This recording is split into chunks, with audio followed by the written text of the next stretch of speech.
दोस्तों, तो आज के इस वीडियो में बात करेंगे सभी एसएमई आईपीओस के बारे में। तो अभी मार्केट में 3-3 एसएमई आईपीओस ओपन हैं। तो चलिए देखते हैं कि आईपीओ अब तक कितना सब्सक्राइब हुआ है। कल के दिन एसएसएमडी एग्रोटेक आईपीओ क्लोज होने वाला है, तो इसके फाइनल डिसीजन के बारे में भी बात करेंगे कि इसमें अप्लाई करना चाहिए या फिर नहीं करना चाहिए। वैसे वीडियो किसी भी तरह का रिकमेंडेशन नहीं है, ये सिर्फ और सिर्फ इन्फॉर्मेशन और एजुकेशनल पॉइंट ऑफ व्यू से बनाई जा रही है। तो कहीं भी इन्वेस्टमेंट से पहले अपनी खुद की एनालिसिस करें और अपने फाइनेंशियल एडवाइजर से कंसल्ट करना बिल्कुल ना भूलें। तो चलिए वीडियो को शुरू करते हैं।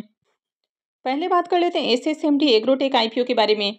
तो आईपीओ 25 को ओपन हुआ था और ये 27 नवंबर को यानी कि कल के दिन क्लोज होने वाला है। तो कल इसमें अप्लाई करने का आखिरी मौका है। फेस वैल्यू 10 रुपये पर शेयर है। बुकिंग प्राइस 121 है और आईपीओ में 1000 शेयर्स का लॉट है। आईपीओ 34.09 करोड़ का है और पूरा का पूरा ये फ्रेश इशू का आईपीओ है। मार्केट मेकर के लिए इसमें 1.89 करोड़ का पोर्शन है और 32.20 करोड़ का पोर्शन पब्लिक के लिए है। ये सिमी आईपीओ है, कंपनी बीएससी सिमी के ऊपर लिस्ट होगी।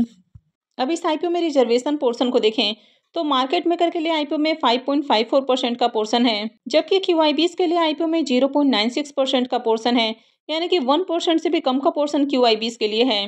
46.72% एचएनआईज के लिए है और 46.79% रिटेलर्स के लिए है, यानी कि पूरा का पूरा जो आईपीओ है ये पब्लिक को ही सेल करने की कोशिश की जा रही है। तो चलिए अब देख लेते हैं कि आईपीओ डे 2 में कितना सब्सक्राइब हुआ है। आईपीओ दूसरे दिन 0.91 टाइम सब्सक्राइब हुआ है, यानी कि आज आईपीओ का दूसरा दिन था, लेकिन इसके बावजूद भी आईपीओ अब तक फुल्ली सब्सक्राइब नहीं हो पाया है। वैसे क्यूआईबीज की ओर से देखें तो पहले दिन ही क्यूआईबीज पोर्शन 2 गुना सब्सक्राइब हो गया, लेकिन क्यूआईबीज के लिए आईपीओ में 1% से भी कम का पोर्शन है, यानी कि मात्र 27,000 शेयर्स क्यूआईबीज के लिए रखे गए हैं और पहले दिन ही रिटेलर्स की ओर से 54,000 शेयर्स के लिए बिडिंग आ गई। अब यहाँ पर ऐसा इसलिए किया जाता है ताकि ये जो फिगर है, यानी कि नंबर ऑफ सब्सक्रिप्शन टाइम को देखकर जो पब्लिक है वो अट्रैक्ट हो जाती है। पब्लिक ये बिल्कुल भी नहीं चेक करती है कि यहाँ पर क्यूआईबीज का कितना पोर्शन है। तो क्यूआईबीज का 1% से भी कम का पोर्शन है, तो इस फिगर को देखकर बिल्कुल भी अट्रैक्ट नहीं होना है। एचएनआईज पोर्शन में आईपीओ 0.41 टाइम सब्सक्राइब हुआ है।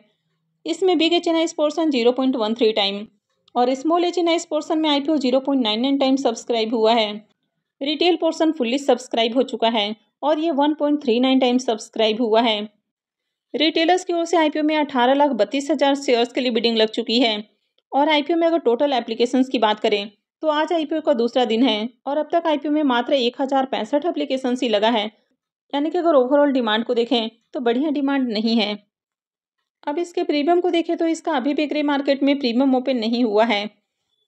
आईपीओ में देखें तो अब तक ज़्यादा एप्लीकेशंस भी नहीं लगा है। अब कंपनी भले ही कैसा भी बिजनेस करे, लेकिन जब तक ग्रे मार्केट में अच्छी डिमांड नहीं रहती है, अब जब तक ग्रे मार्केट में आईपीओस की बढ़िया डिमांड नहीं रहती है, तब तक आईपीओस की लिस्टिंग भी अच्छे प्राइस के ऊपर नहीं होती है।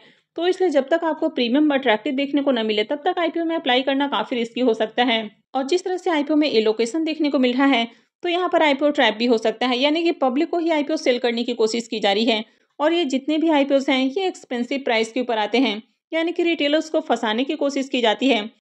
हालांकि ये किसी भी तरह का दावा नहीं कि आईपीओ ट्रैप है, लेकिन जिस तरह से यहाँ पर ओवरऑल चीज़ें देखने को मिल रही है तो उम्मीद है कि आईपीओ ट्रैप भी हो सकता है। तो आप अपने अकॉर्डिंग अपनी खुद की एनालिसिस कर लें और उसके बाद ही कोई भी डिसीजन बनाएं। नेक्स्ट आईपीओ है मदर न्यूट्री फूड्स आईपीओ। यह आईपीओ 26 नवंबर को यानी कि आज ही ओपन हुआ है और 28 को ये क्लोज होगा। फेस वैल्यू 10 रुपये पर शेयर है। बुकिंग प्राइस 117 है और आईपीओ में 1200 शेयर्स का लॉट है। आईपीओ 39.59 करोड़ का है, जिसमें 2.85 करोड़ का पोर्शन मार्केट मेकर के लिए है और 28.82 करोड़ का पोर्शन फ्रेश इशू का है। 7.92 करोड़ का पोर्शन ऑफर फॉर सेल रखा गया है। ये सेमी आईपीओ है, कंपनी बीएससी सिमी के ऊपर लिस्ट होगी। अब इस आईपीओ में रिजर्वेशन पोर्शन को देखें तो मार्केट मेकर के लिए आईपीओ में 7.20% का पोर्शन है, क्यूआईबीज का 46.38%, एचएनआईज का 13.94% और रिटेलर्स का 32.48% का पोर्शन है। अब इस आईपीओ में क्यूआईबीज का भी पोर्शन है और यहाँ पर एंकर इन्वेस्टर्स भी आए हैं। इसमें एंकर इन्वेस्टर्स को 9,39,600 शेयर्स ऑफर किए गए हैं, यानी कि 10.99 करोड़ का जो पोर्शन है ये एंकर इन्वेस्टर्स को एलोकेट किया गया है। तो चलिए अब इसके एंकर लिस्ट को भी देख लेते हैं। अब इस आईपीओ के अगर एंकर लिस्ट को देखें तो ज़्यादा अट्रैक्टिव एंकर लिस्ट नहीं है। 39 करोड़ का आईपीओ है और यहाँ पर सिर्फ 3 एंकर इन्वेस्टर्स आए हैं। तो ओके एंकर लिस्ट है, ज़्यादा एंकर इन्वेस्टर्स नहीं आए हैं। आईपीओ के डे 1 के सब्सक्रिप्शन को देखें तो पहले दिन ही आईपीओ 1.02 टाइम्स सब्सक्राइब हुआ है, यानी कि पहले दिन ही आईपीओ फुल्ली सब्सक्राइब हो चुका है। और क्यूआईबीएस की ओर से देखें तो आईपीओ को 0.95 टाइम्स सब्सक्राइब किया गया है। अब यहाँ पर डे 1 में क्यूआईबीएस पोर्शन फुल्ली सब्सक्राइब नहीं हुआ है, लेकिन अगर आप बिडिंग को देखेंगे तो क्यूआईबीएस के लिए 6,30,000 शेयर्स ऑफर किए गए हैं और इसके अगेंस्ट में 6 लाख शेयर्स के लिए अब तक बिडिंग आ चुकी है, यानी कि पहले दिन ही अच्छी डिमांड है। एचएनआई पोर्शन पहले दिन ही 2.62 टाइम सब्सक्राइब हो चुका है, बिग एचएनआई पोर्शन 3.82 टाइम और स्मॉल एचएनआई पोर्शन में आईपीओ 0.26 टाइम सब्सक्राइब हुआ है। रिटेलर्स की ओर से आईपीओ को 0.38 टाइम सब्सक्राइब किया गया है। तो अगर नंबर ऑफ एप्लीकेशंस को देखें तो ज़्यादा एप्लीकेशंस नहीं लगा है, मात्र 200 एप्लीकेशंस ही लगा है, लेकिन यहाँ पर बड़े इन्वेस्टर्स की ओर से पहले दिन ही अच्छी डिमांड है, तो ये यहाँ पर एक प्लस पॉइंट है। वैसे अगर इसके भी प्रीमियम को देखें तो इसका भी अब तक ग्रे मार्केट में प्रीमियम ओपन नहीं हुआ है, तो यहाँ पर भी आईपीओ में अप्लाई करना फिलहाल रिस्की हो सकता है। तो डे 2 में भी देख ले कि मार्केट में कैसी डिमांड रहती है, और अगर आगे प्रीमियम ओपन होता है या बहुत अच्छी मार्केट में डिमांड भी रहती है तो उसके अकॉर्डिंग भी अप्लाई करने के बारे में सोचा जा सकता है। तो इसमें फाइनल डिसीजन डे 2 सब्सक्रिप्शन के बाद ही लेना अच्छा रहेगा। नेक्स्ट आईपीओ है केके सिल्क मिल्स आईपीओ।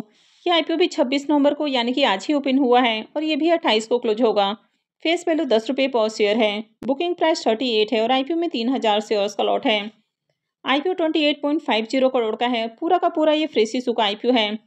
इसमें 1.43 करोड़ का पोर्शन मार्केट मेकर के लिए है और 27.08 करोड़ का पोर्शन पब्लिक के लिए है। ये एसएमई आईपीओ है, कंपनी बीएसई एसएमई के ऊपर लिस्ट होने वाली है। अब इसमें भी रिजर्वेशन पोर्शन को देखें तो मार्केट मेकर के लिए आईपीओ में 5% का पोर्शन है। क्यूआईबीएस का यहाँ पर भी 1% से कम का पोर्शन है। एचएनआईस का 47% और रिटेलर्स के लिए आईपीओ में 47.04% का पोर्शन है। तो यहाँ पर भी अगेन जो पूरा का पूरा आईपीओ है ये पब्लिक को ही सेल करने की कोशिश की जा रही है। तो किसी भी आईपीओ में अगर आपको इस तरह की चीज़ें देखने को मिलती है तो आपको अलर्ट हो जाना है। तो चलिए अब देख लेते हैं कि आईपीओ डे 1 में कितना सब्सक्राइब हुआ है। अब इसके भी डे 1 के सब्सक्रिप्शन को देखें तो पहले दिन आईपीओ 0.79 टाइम सब्सक्राइब हुआ है, लेकिन डे 1 में क्यूआईबीएस की ओर से एक भी एप्लीकेशंस नहीं लगा है। एचएनआई पोर्शन 0.24 टाइम सब्सक्राइब हुआ है, बिग एचएनआई पोर्शन 0.06 टाइम और small HNI portion 0.61 time subscribe हुआ है। अब यहाँ पर भी रिटेल पोर्शन पहले दिन ही फुल्ली सब्सक्राइब हो गया है और रिटेलर्स की ओर से आईपीओ को डे 1 में ही 1.35 टाइम सब्सक्राइब किया गया है और अब तक आईपीओ में देखें तो 875 एप्लीकेशंस लग चुका है। अब यहाँ पर नंबर ऑफ एप्लीकेशंस को देखें तो ज़्यादा एप्लीकेशंस थोड़ा देखने को मिल रहा है, यानी कि मदर न्यूट्री के कंपेयर में यहाँ पर थोड़ा नंबर ऑफ एप्लीकेशंस ज़्यादा है और इसके पीछे का रीज़न है कि पहले दिन ही यहाँ पर रिटेलर्स की ओर से ज़्यादा एप्लीकेशंस हैं। तो रिटेलर्स हमेशा 2-2 लॉट के लिए ही अप्लाई करते हैं, तो इसके कारण जो नंबर ऑफ एप्लीकेशंस है वो आपको ज़्यादा देखने को मिलता है। जबकि अगर बड़े इन्वेस्टर्स अप्लाई करते हैं तो उनको नंबर ऑफ शेयर्स ज़्यादा अप्लाई करना होता है, पर उनकी जो एप्लीकेशंस की क्वांटिटीज़ होती है वो कम होती है। यानी कि अगर वे एक एप्लीकेशंस भी लगाते हैं तो उनको नंबर ऑफ लॉट ज़्यादा अप्लाई करना होता है, तो इसलिए जो टोटल एप्लीकेशन है वो कम काउंट होता है। अब यहाँ पर भी देखें तो रिटेलर्स की ओर से भले ही आपको अच्छी डिमांड पहले दिन ही देखने को मिली है, लेकिन अगर ओवरऑल डिमांड को देखें तो यहाँ पर भी बढ़िया डिमांड नहीं है और इसमें भी क्यूआईबीएस का 1% से भी कम का पोर्शन है, तो इसमें भी एंकर इन्वेस्टर्स नहीं आए हैं, तो ये भी थोड़ा रिस्की आईपीओ है। अब इसके प्रीमियम को देखें तो मॉर्निंग में इसका प्रीमियम जहां 7 रुपये के ऊपर ट्रेड कर रहा था, अभी ये गिरकर 3 रुपये के ऊपर आ चुका है। अब मार्केट में तो तेजी देखने को मिली है, लेकिन इसके बावजूद इसका प्रीमियम डाउन हो चुका है। अब जब भी किसी आईपीओ का प्रीमियम ओपन हो जाता है तो रिटेलर्स बस इसी को देखकर अट्रैक्ट हो जाते हैं, वे कंपनी के बारे में बिल्कुल भी पता करने की कोशिश नहीं करते हैं। आईपीओ में 3,000 शेयर्स का लॉट है, तो 2 लॉट से 18,000 रुपये करीब प्रॉफिट की उम्मीद है। प्रीमियम को देखें तो प्रीमियम इसका 8% का राउंड ट्रेड कर रहा है, तो 8% प्रीमियम को देखकर कभी भी ये सेमी आईपीओस में तो बिल्कुल भी नहीं जाना है। अगर कंपनी थोड़ी फंडामेंटली स्ट्रांग होती है तो अप्लाई करने के बारे में एक बार सोचा भी जा सकता है। अब इस सेमी आईपीओ में आप देखते हैं कि जब ये सेमी आईपीओ लिस्ट होता है काफ़ी बार वहाँ पर 20% डिस्काउंट के साथ आईपीओ लिस्ट होता है, तो इसलिए आपको 7-8% का जो प्रीमियम है तो इस प्रीमियम को देखकर तो बिल्कुल भी अप्लाई नहीं करना चाहिए। पहले देख ले कि मार्केट में आगे कैसी डिमांड रहती है, कंपनी कैसी है, और उसके बाद ही कोई भी डिसीजन लेना चाहिए। तो मैं इसके ऊपर एक सेपरेट वीडियो लाने की कोशिश करूँगी। तो आगे भी इसी तरह की और भी अपडेट से जुड़े रहने के लिए चैनल से जुड़े रहें, चैनल को सब्सक्राइब करके रखें और अगर आपने इस वीडियो को अब तक लाइक नहीं किया है तो वीडियो को भी लाइक कर दें। वीडियो को अंत तक देखने के लिए आप सबका बहुत बहुत धन्यवाद।